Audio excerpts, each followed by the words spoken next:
Hi friends, welcome back to my YouTube channel. ಇವತ್ತು ನಾನು ಅವರೆಕಾಳಿಂದ ಒಂದು ಸಾಂಬಾರು ಮಾಡ್ತಾಯಿದ್ದೀನಿ. ಇದೇನಪ್ಪ ಡೈಲಿ ಅವರೆಕಾಳೇ ತೋರಿಸ್ತಾರೆ ಅಂತ ಅಂದ್ಕೋಬೇಡಿ. ಅಂದರೆ ಸೀಸನ್ ಮುಗಿಯೋವರೆಗೂ ಸ್ವಲ್ಪ ಎಲ್ಲರ ಮನೇಲೂ ಕಾಮನ್ ಆಗಿ ಜಾಸ್ತಿ ಇದೇ ಮಾಡೋದು. ಬನ್ನಿ ಇದನ್ನು ಯಾವ ಥರ ಮಾಡೋದು ಅಂತ ಹೇಳ್ಕೊಡ್ತೀನಿ. ಇದೇನಪ್ಪ ವಿಚಿತ್ರವಾದ ತೋರಿಸ್ತಾ ಇದ್ದಾರೆ ಅಂತ ದಯವಿಟ್ಟು ಅಂದ್ಕೊಬೇಡಿ, ನಿಜವಾಗ್ಲೂ ತುಂಬ ಚೆನ್ನಾಗಿರುತ್ತೆ. ಮೊದಲಿಗೆ ಹುಳ್ಳಿಕಾಳನ್ನು ತೊಗೊಂಡಿದ್ದೀನಿ ನಾನಿಲ್ಲಿ, ಮತ್ತು ಅವರೆಕಾಯಿ ಸುಲಿದಿದ್ದೀನಿ. ಅರ್ಧ ಕೆ ಜಿಯಷ್ಟು ಅವರೆಕಾಯಿನ ಸುಲಿದಿದ್ದೀನಿ.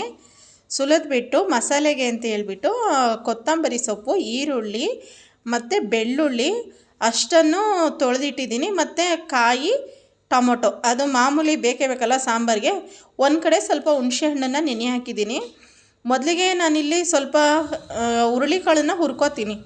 ಹುರುಳಿಕಾಳೆಲ್ಲ ಕಲ್ಲೆಲ್ಲ ತೆಗಿಬೇಕು, ನೀಟಾಗಿ ಆದ್ಬಿಟ್ಟು ಕಲ್ಲೆಲ್ಲ ತೆಗೆದ್ಬಿಟ್ಟು ಕ್ಲೀನ್ ಮಾಡಿಕೊಂಡು ಅದನ್ನು ಹುರುಳಿಕಾಳು ನೀಟಾಗಿ ಹುರ್ಕೋಬೇಕು.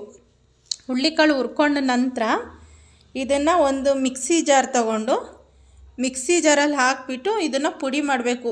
ಜಾರ್ ಒಣಗಿರುತ್ತಲ್ಲ ಆವಾಗಲೇ ಇದನ್ನು ಪುಡಿ ಮಾಡ್ಕೊಬಿಡಬೇಕು. ಪುಡಿ ಅಂದರೆ ಫುಲ್ಲು ಪೌಡ್ರ್ ಥರ ಅಲ್ಲ, ಒಂದು ಸ್ವಲ್ಪ ತರಿಯಾಗಿ ಇದನ್ನು ಮಾಡ್ಕೋಬೇಕು. ಯಾಕಂದರೆ ತರಿಯಾಗಿ ಮಾಡಿದ ತಕ್ಷಣ ಆ ಹುರುಳಿಕಾಳು ಸಿಪ್ಪೆ ಏನಿದೆಯಲ್ಲ ಅದೆಲ್ಲ ಬಂದುಬಿಡುತ್ತೆ, ಒಂಚೂರು ಇರೋದಿಲ್ಲ, ಆ ಥರ ಸಿಪ್ಪೆ ಎಲ್ಲ ಬಂದುಬಿಡುತ್ತೆ. ನೋಡಿ ನಾನಿಲ್ಲಿ ತೋರಿಸ್ತಾ ಇದ್ದೀನಿ. ಜಾರ್ಗೆ ಹಾಕ್ಕೊಂಡು ಇವಾಗ ಒಂದು 2 ಇದು ಮಾಡಿಕೊಂಡ್ರೆ ಸಾಕು. ಆ ಸಿಪ್ಪೆ ಎಲ್ಲ ಬಂದ ನಂತರ ಮತ್ತು ಒಂದು ಕಡೆ ಒಂದು ಪಾತ್ರೆ ತೊಗೊಂಡು ಅದರೊಳಗಡೆ ಹಾಕ್ಕೋತಾ ಇದ್ದೀನಿ. ನಿಮಗೆ ಕಾಣಿಸ್ತಾ ಇರ್ಬೋದು, ಇಲ್ಲಿ ಬರೀ ಹುರುಳಿಕಾಳು ಬೇಳೆ ಮಾತ್ರ ಇದೆ. ಮತ್ತು ಅದೇ ಜಾರಲ್ಲಿ ನಾನು ಖಾರ ರುಬ್ಕೋತಾ ಇದ್ದೀನಿ. ಏನೆಲ್ಲ ಜೋಡಿಸಿದ್ದೆ ನೋಡಿ ಅದೆಲ್ಲ ನಾನಿಲ್ಲಿ ಖಾರ ರುಬ್ಕೋತಾ ಇದ್ದೀನಿ.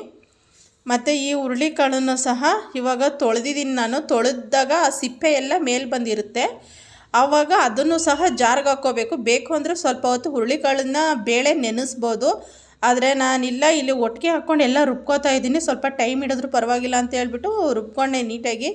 ಮತ್ತು ಒಂದು ಕುಕ್ಕರ್ ತೊಗೊಂಡು ಕುಕ್ಕರ್ಗೆ ಒಂದು 2 ಟೇಬಲ್ ಸ್ಪೂನ್ ಎಣ್ಣೆ ಹಾಕಿ, ನಿಮ್ಗೆ ಎಷ್ಟು ಬೇಕು ಅಷ್ಟು ಎಣ್ಣೆನ ಹಾಕ್ಕೊಳ್ಳಿ ನೀವು.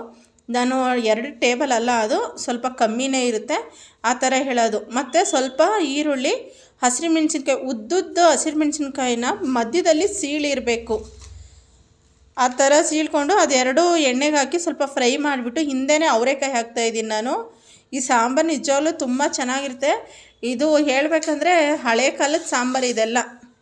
ನಮ್ಮ ಅಜ್ಜಿ ಮನೇಲೆಲ್ಲ ನಾವು ಈ ಸಾಂಬಾರು ಊಟ ಮಾಡಿದ್ದೀವಿ. ಸೀಸನಲ್ಲಿ ಈ ಥರ ಸಾಂಬಾರೆಲ್ಲ ಮಾಡ್ತಿದ್ರು, ಅದಕ್ಕೋಸ್ಕರ ನಾನು ಮಾಡಿರೋದು ಇದನ್ನು ಅಷ್ಟೇ. ಮತ್ತು ನೋಡಿ ಚೆನ್ನಾಗಿ ಫ್ರೈ ಮಾಡ್ಕೋಬೇಕು ಎಣ್ಣೆಲೇ ಇದನ್ನು, ಎಷ್ಟು ಅಂದರೆ ಒಂದು ಸ್ವಲ್ಪ ಕಲರ್ ಚೇಂಜ್ ಆಗೋವರೆಗೂ. ಮತ್ತು ಈ ಮಸಾಲೆ ಏನು ರುಬ್ಬಿದ್ದೀನಲ್ಲ ಆ ಮಸಾಲೆ ಸಹ ನಾನಿಲ್ಲಿ ಹಾಕ್ತಾಯಿದ್ದೀನಿ. ಮಸಾಲೆ ಎಲ್ಲ ಹಾಕ್ಬಿಟ್ಟು ಸ್ವಲ್ಪ ನೀಟಾಗಿ ಮಿಕ್ಸ್ ಮಾಡೋಣ. ಈ ಸಾಂಬಾರು ಏನು ಗೊತ್ತಾ, ನಾವು ಎಷ್ಟು ನೀರು ಥರ ಮಾಡಿದ್ರೂ ಫುಲ್ಲು ಗಟ್ಟಿಯಾಗಿಬಿಟ್ಟಿರುತ್ತೆ.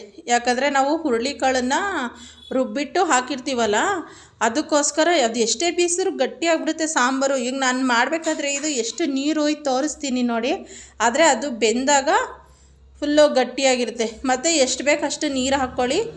ನೀರು ಹಾಕ್ಕೊಂಡಿದ ನಂತರ ಇದನ್ನು ನೀಟಾಗಿ ಮಿಕ್ಸ್ ಮಾಡೋಣ. ಆಮೇಲೆ ಕೊನೆಯಲ್ಲಿ ಹುಣಸೆ ಹುಳಿ ಬಿಡಬೇಕು. ಇದಕ್ಕೆ ಅವರೆಕಾಯಿ ಕಡಿ ಅಂತಾರೆ ನಮ್ಮ ಕಡೆ. ಅವರೆಕಾಯಿ ಕಡಿ ನಮ್ಮ ಭಾಷೆಯಲ್ಲಿ ಬಲ್ಲರ್ ಕಡಿ ಅಂತಾರೆ. ಅಂದರೆ ನಿಮ್ಮಿದ್ರಲ್ಲಿ ಕಡಿ ಅಂತ ಹೇಳ್ತಾರೆ, ನಮ್ಮ ಕಡೆ ಹೇಳ್ತಾರೆ, ನಿಮ್ಮ ಊರುಗಳಲ್ಲೇನೋ ಗೊತ್ತಿಲ್ಲ. ನೋಡಿ ಇಲ್ಲಿ ಹುಣಸೆ ಹುಳಿ ಎಲ್ಲ ಹಾಕಿಬಿಟ್ಟು ನೀಟಾಗಿ ಮಿಕ್ಸ್ ಮಾಡಿಬಿಟ್ಟು ನಾನಿವಾಗ ಮುಚ್ಚಳ ಹಾಕ್ತಾಯಿದ್ದೀನಿ. 1-2 ವಿಸಲ್ ತೊಗೋತೀನಿ. 1 ವಿಸಲ್ಲೇ ಸಾಕಿತ್ತು, ಆದರೂ ನಾನಿಲ್ಲಿ 2 ವಿಸಲ್ ತೊಗೊಂಡಿದ್ದೀನಿ. ಯಾಕಂದರೆ ಅವರೆಕಾಯಿ ಸ್ವಲ್ಪ ಅದು ಕಟ್ರುಮ್ ಅನ್ನುತ್ತೆ, ಅಂದರೆ ಚೆನ್ನಾಗಿ ಬೆಂದಿಲ್ಲ ಅಂದರೆ ಒಂಥರ ಆಗುತ್ತೆ ಅದು. ಇವಾಗ ನೋಡಿ ಸಾಂಬಾರೆಲ್ಲ ಬೆಂದಿದೆ ನೋಡಿ, ಇಲ್ಲಿ ಎಷ್ಟು ಗಟ್ಟಿಯಾಗಿ ಬಂದಿದೆ ಅಂತ ಹೇಳ್ಬಿಟ್ಟು. ಹುರುಳಿಕಾಳು ರುಬ್ಬಾಕಿದ್ರೆ ಯಾವ ಸಾಂಬಾರಾಗಲಿ ಗಟ್ಟಿಯಾಗಿ ಬರುತ್ತೆ. ನೋಡ್ತಾ ಇದ್ದೀರಲ್ಲ, ಕಾಣಿಸ್ತಾ ಇದೆ ನೋಡಿ ಎಷ್ಟು ನೀರು ಹಾಕಿದ್ದೆ ನಾನು. ಅದು ಬೆಂದಾಗ ನೋಡಿ ಈ ಥರ ಇದೆ.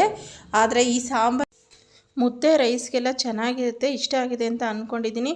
ಪ್ಲೀಸ್ ಯಾರಾದರೂ ನನ್ನ ಚಾನಲ್ ಫಸ್ಟ್ ಟೈಮ್ ನೋಡ್ತಾಯಿದ್ರೆ ಸಬ್ಸ್ಕ್ರೈಬ್ ಮಾಡ್ಕೊಳ್ಳಿ. Thank you.